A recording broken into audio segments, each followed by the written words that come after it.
وعلى آله وصحبه أجمعين. سبحانك لا علم لنا إلا ما علمتنا إنك أنت العليم الحكيم. رب اشرح لي صدري ويسر لي أمري واحلل عقدة من لساني يفقهوا قولي. رب زدني علما وارزقني فهما يا رب العالمين. Hadirin jemaah Allah Subhanahu wa taala, di dalam pertemuan yang lalu kita sudah membahas daripada perkara-perkara yang wajib kita jalankan ketika wudu dan juga perkara yang wajib kita jalankan ketika mandi atau penyebab mandi.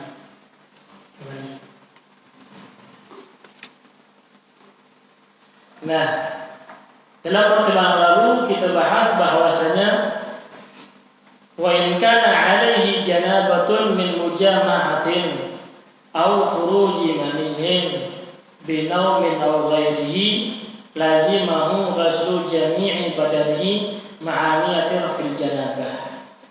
Di sini dijelaskan tentang perkara-perkara yang mewajibkan mandi. Perkara yang mewajibkan mandi ada 6. 5 itu atas diri kita sendiri, yang 1 untuk orang lain.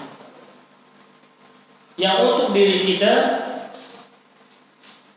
dibagi lagi menjadi 2 bagian.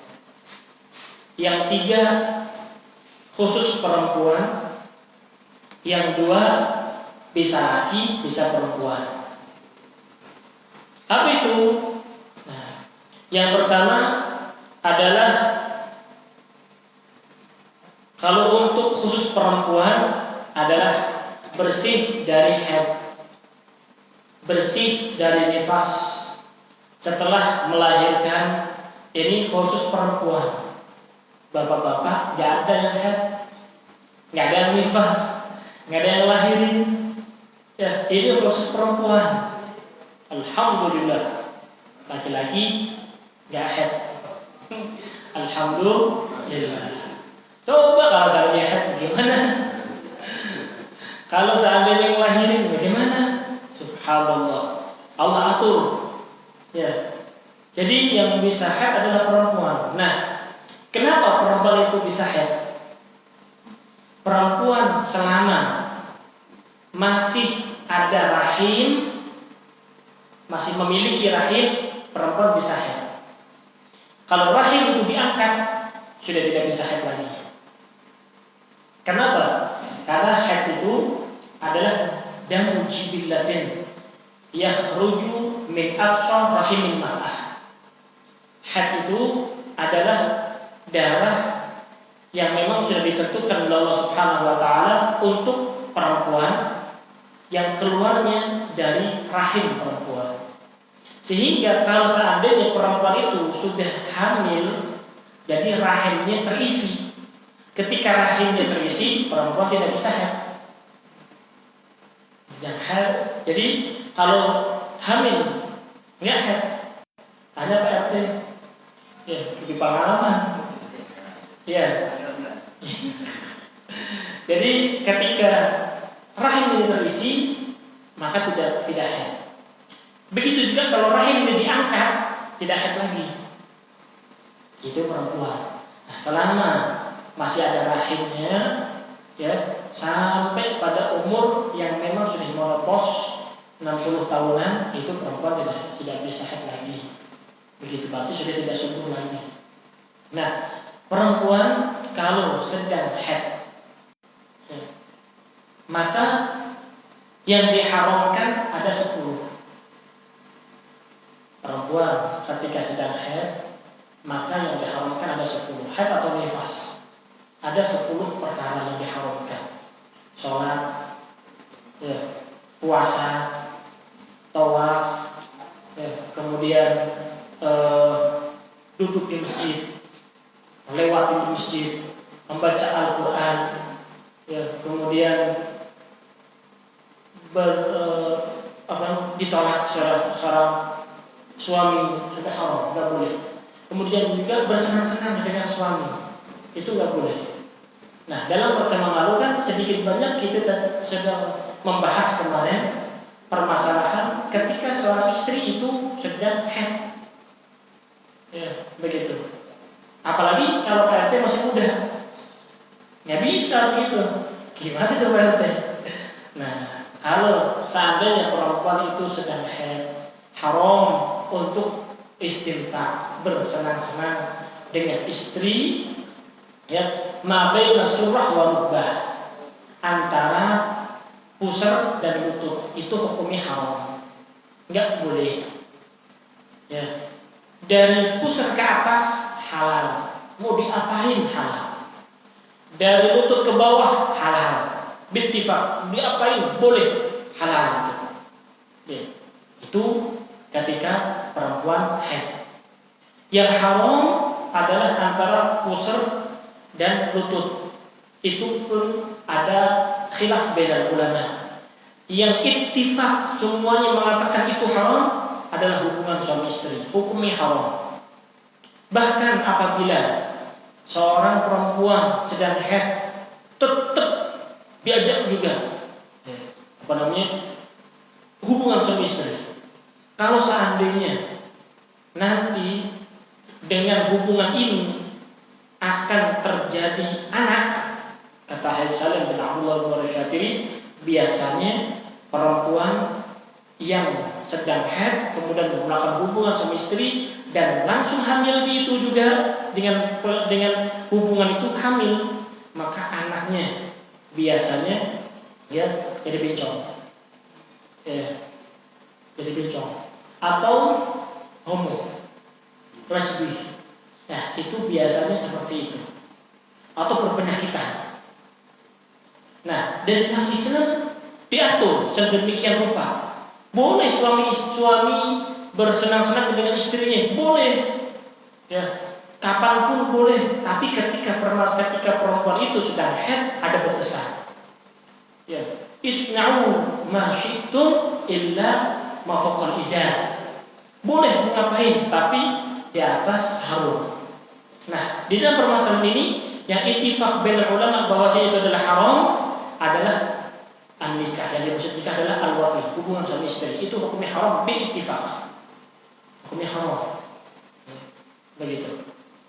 Nah, tadi itu masalahnya. Kalau seandainya dilakukan dapat anak berbahaya buat suami, buat istri, itu kadang nggak sehat. Kalau seandainya terjadi anak pun akan menjadi bahaya, nggak bagus juga. Ya.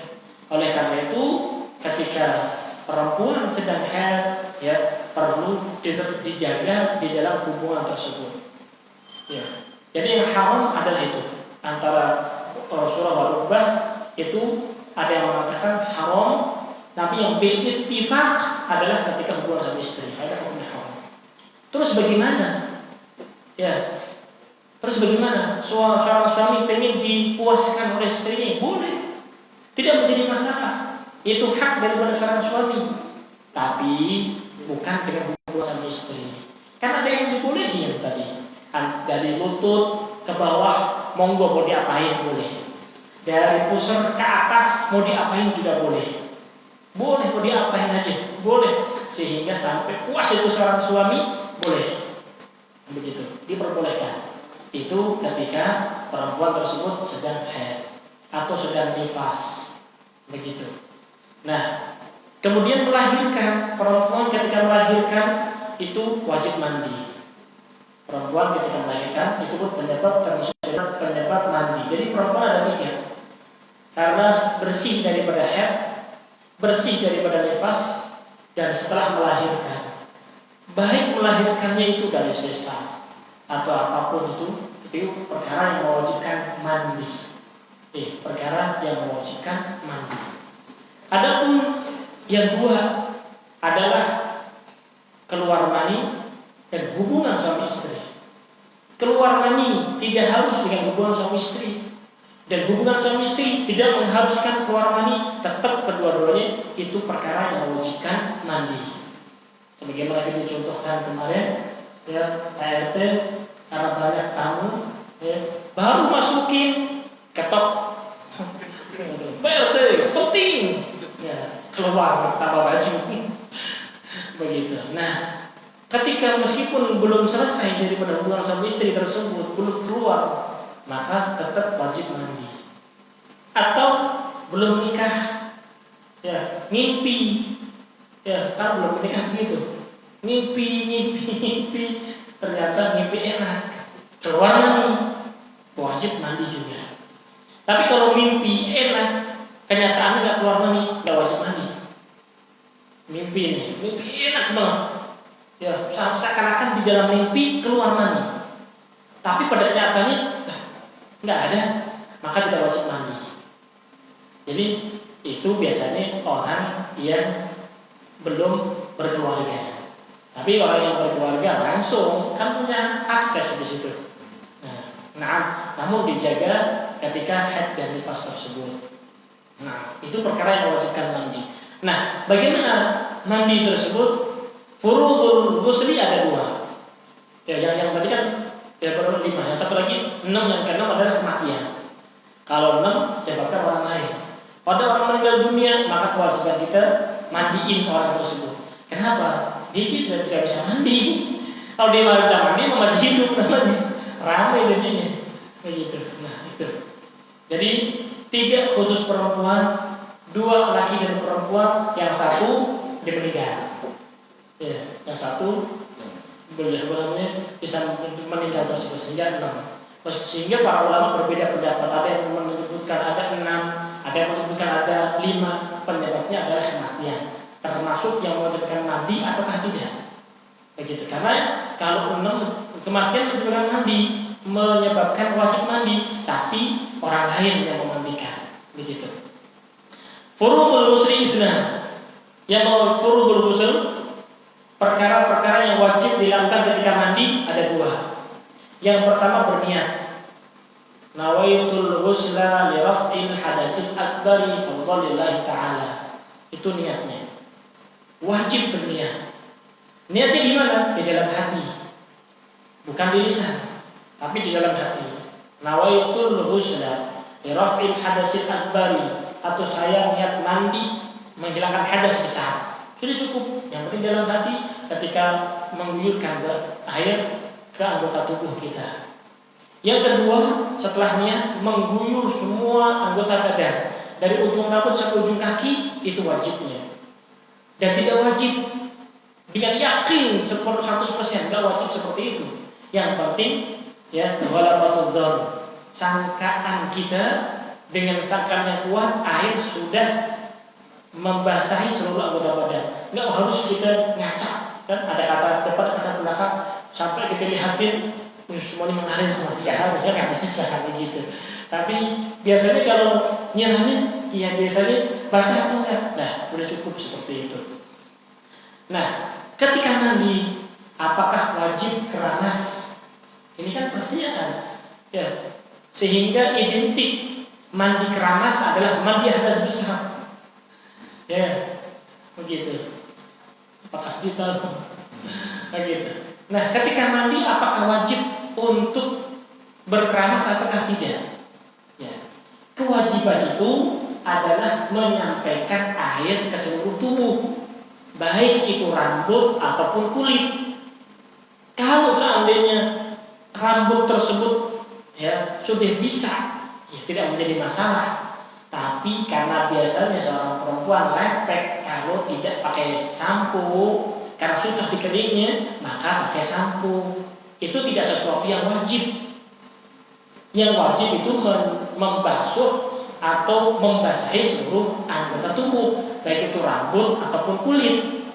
Jadi nggak wajib untuk sampoan, keramasan, begitu. Nah, itu hanya sebagai apa ya? Untuk biar rambutnya wangi. Ya, jadi pas sampoan, kalau nggak orang mandi biasanya itu kalau rambutnya basah, ya, kemudian tidak pakai sampo, lepek, bau. Apalagi perempuan susah keringnya, ya, begitu. Makanya dikasih sampo biar wangi. Itu tujuannya, bukan suatu kewajiban harus pakai sampo. Berarti kalau nggak pakai sampo nggak sah mandinya? Enggak. Yang penting adalah permasalahannya harus membasahi seluruh anggota tubuh, baik itu rambut ataupun kulit. Nah, permasalahan yang selanjutnya yang penting juga adalah bagi seorang perempuan. Ya, perempuan yang bagaimana? Yang memiliki kutu di rambutnya.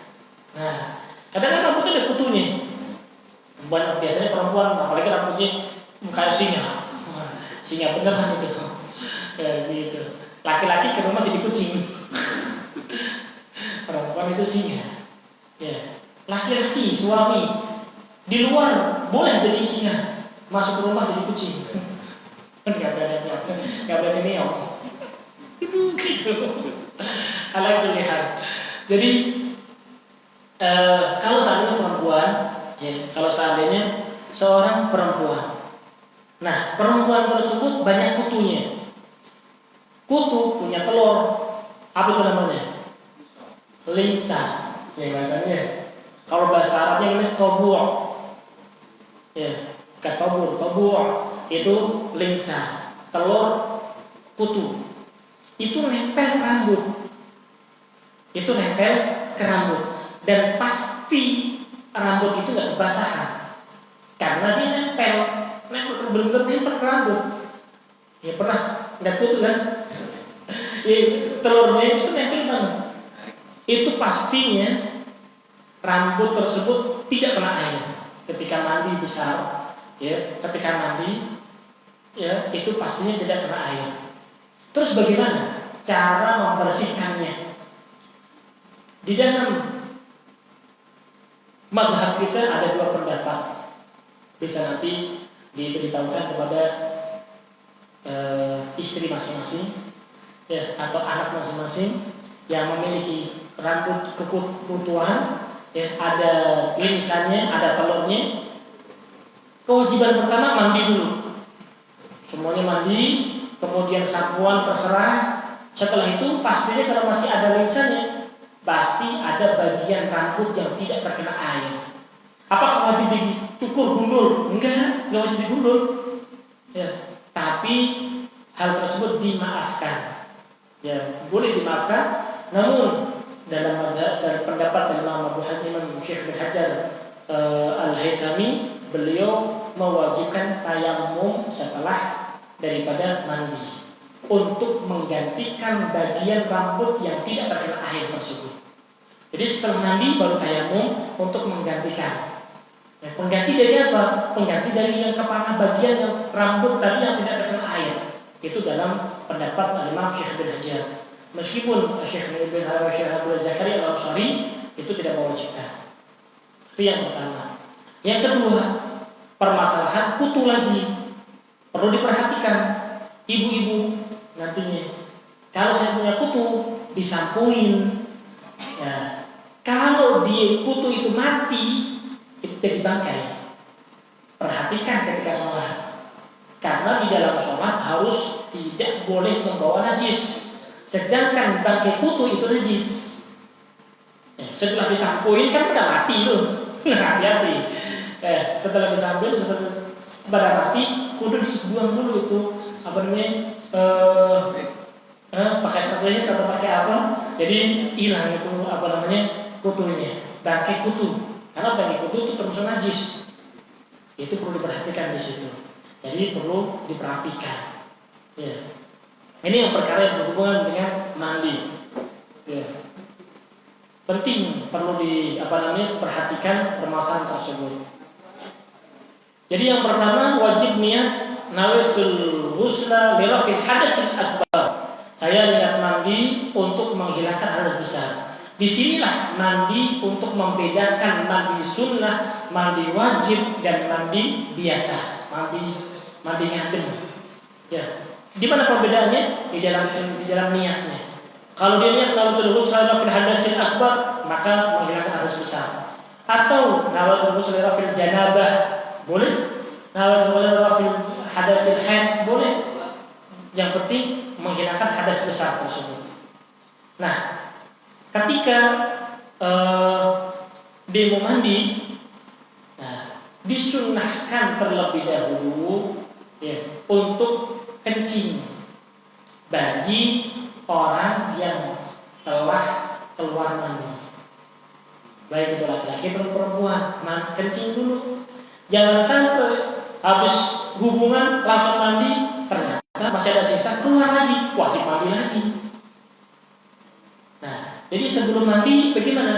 Bersih dulu, ya, kencing dulu. Setelah kencing bersih, baru kemudian nanti dilanjutkan. Tapi kalau seandainya belum kencing apa semuanya langsung mandi, takutnya nanti setelah mandi keluar lagi, wajib mandi lagi. Gitu. Jadi yang pertama kencing dulu, ya, kencing. Kemudian setelah itu wudu dengan sempurna, disunahkan wudu dulu, ya, supaya tidak kaget ketika mandi, tidak kaget. Jadi wudu dulu, setelah wudu sempurna kaki dibasuh, setelah semua selesai baru mandi. Mandinya mulai dari kanan dulu, nih depan kanan, ya, depan kanan. Kemudian setelah itu, setelah depan kanan, kemudian depan kiri, ya.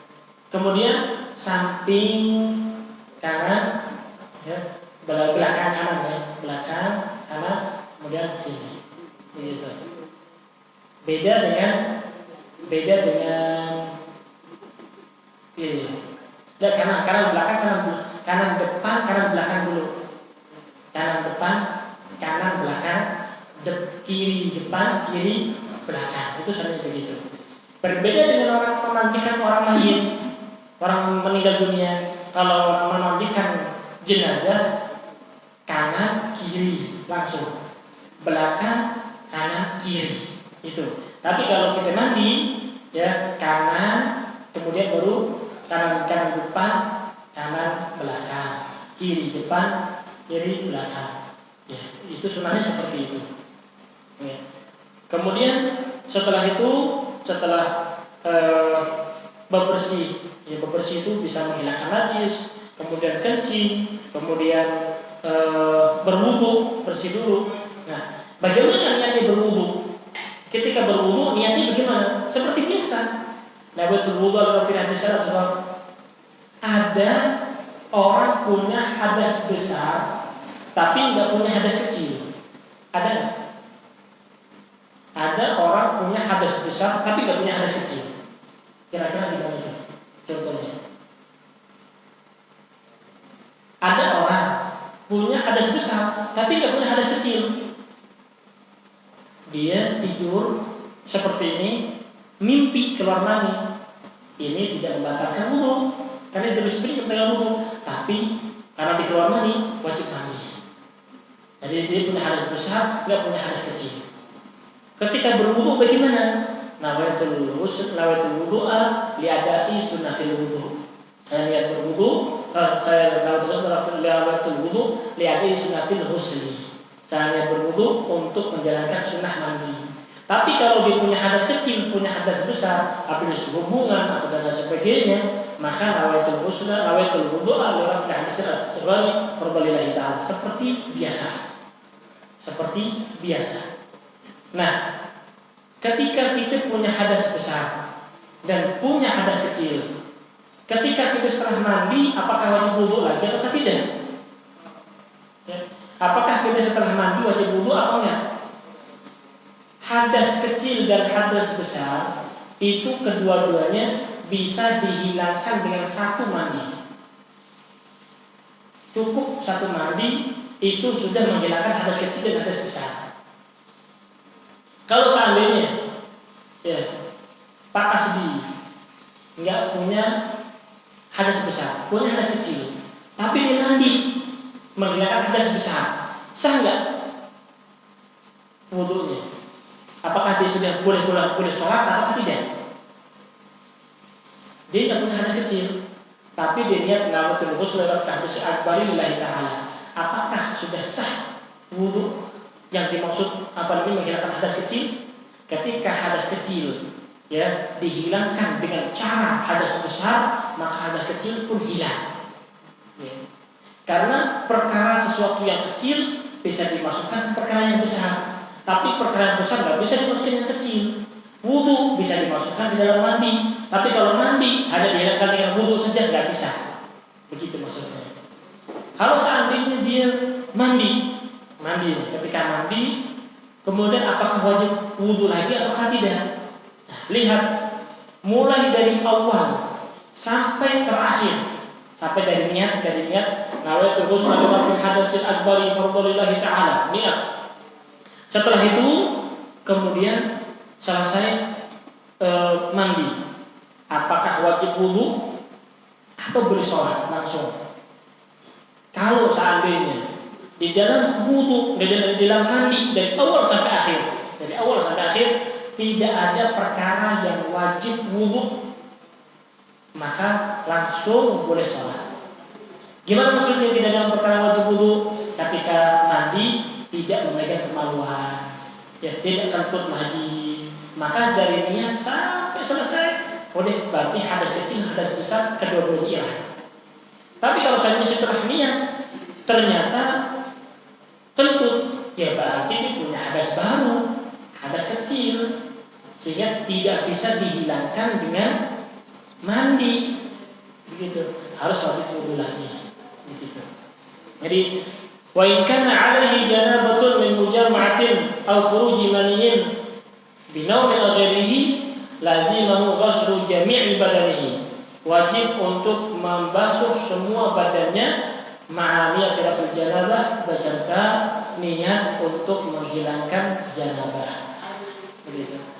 Adapun sunnah-sunnah mandi sebagai yang disebutkan tadi sama seperti perkara-perkara yang disunahkan dalam wudu, memakai siwak, bermabuk-mabuk, istinsyaq, semuanya, ya. Kemudian membersihkan najis terlebih dahulu, kencing bagi seseorang yang mempunyai hadas besar, ya. Nah, kalau seseorang memiliki hadas besar, nih, misalnya PRT punya hadas besar, kemudian pengen lagi,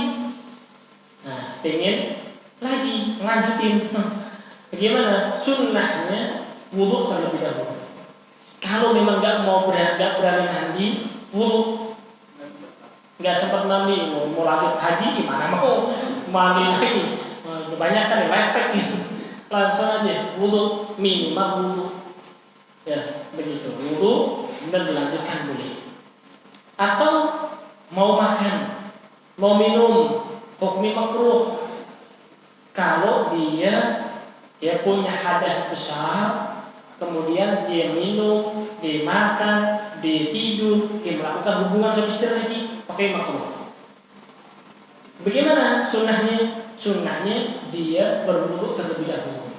Tidak habis hubungan, karena kan haus, ya, jangan langsung minum.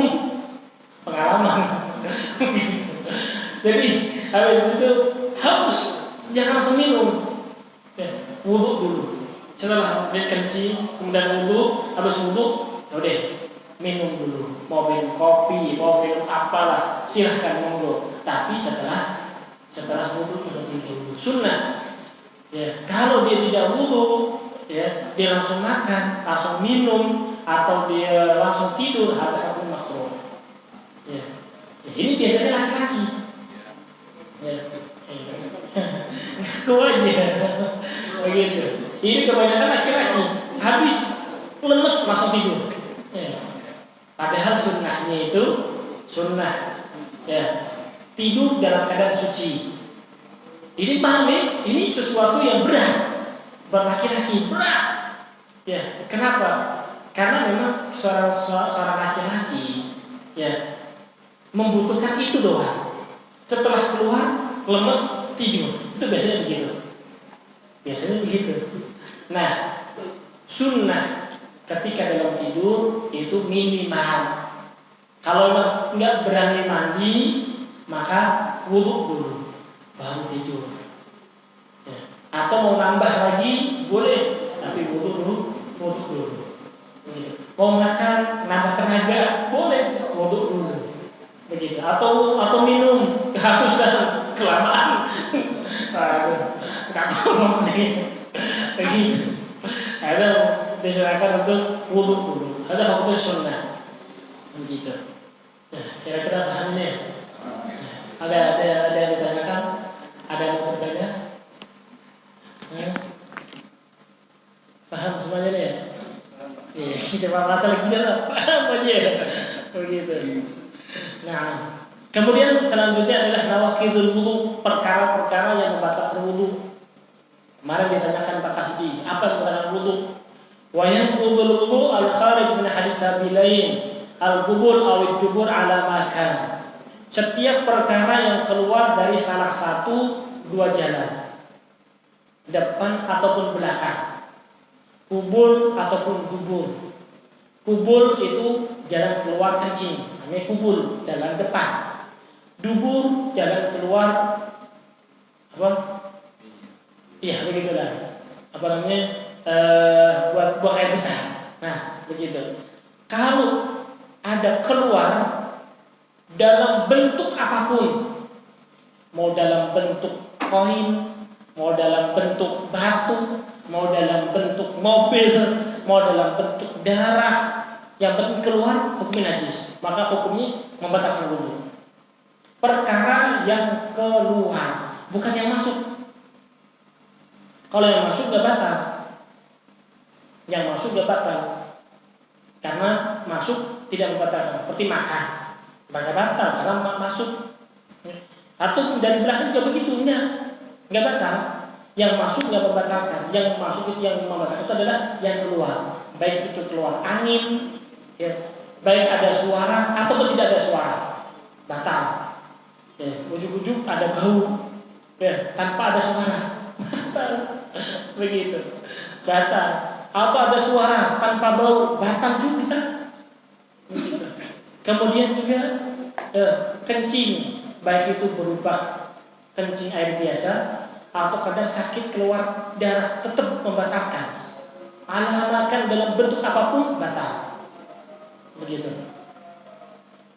Jadi al-kharij min hadis sabilain al-qubul wa al-dubur ala ma kana. Kalau seandainya anak cacingan, ada orang cacingan kan? Cacingan ngeluarin kepalanya dari jalan belakang, ngeluarin kepalanya, balik lagi. Batal nggak gara-gara? Ada cacing, kan kadang di perutnya ada cacingnya kan, ngeluarin kepalanya, balik lagi, batal nggak wudunya? Kalau sudah keluar batal. Yang penting kalau sudah ngeluarin batal. Mau balik lagi, nggak balik lagi batal. Begitu. Ya. Itulah al-kharij min hadis sabilain al-qubul aw ad-dubur ala ma kana dalam bentuk apapun, yang penting keluar. Mau itu angin atau bara atau air, ya, itu hukumnya membatalkan wudu kita. Berarti wudu kita batal. Punya 100 wudu dengan satu bentuk batal. Begitu. Kemudian yang qubul wudu yang kedua zawal akal, kehilangan kesadaran. Hilangnya kesadaran atau hilangnya akal. Akalnya adalah kesadaran dia. Mereka paham. Dengan apa hilang kesadarannya? Dengan tidur. Atau dengan yang lainnya. Dengan gila atau dengan ayat, epilepsi, membatalkan wudu. Kecuali kalau tidurnya seperti ini. Tidur yang memakin mak'adatahu min al, yang menetapkan tempat duduknya, yaitu pantatnya di tanah seperti ini. Kenapa demikian? Karena duduk yang seperti ini, ya, tidak ada potensi untuk keluar angin. Beda dengan tidur begini, kemudian begini, atau tidur telentang atau tidur cengkurap, itu apa namanya? Ada potensi keluar angin sehingga membatalkan. Ataupun di situ ada hilang kesadaran.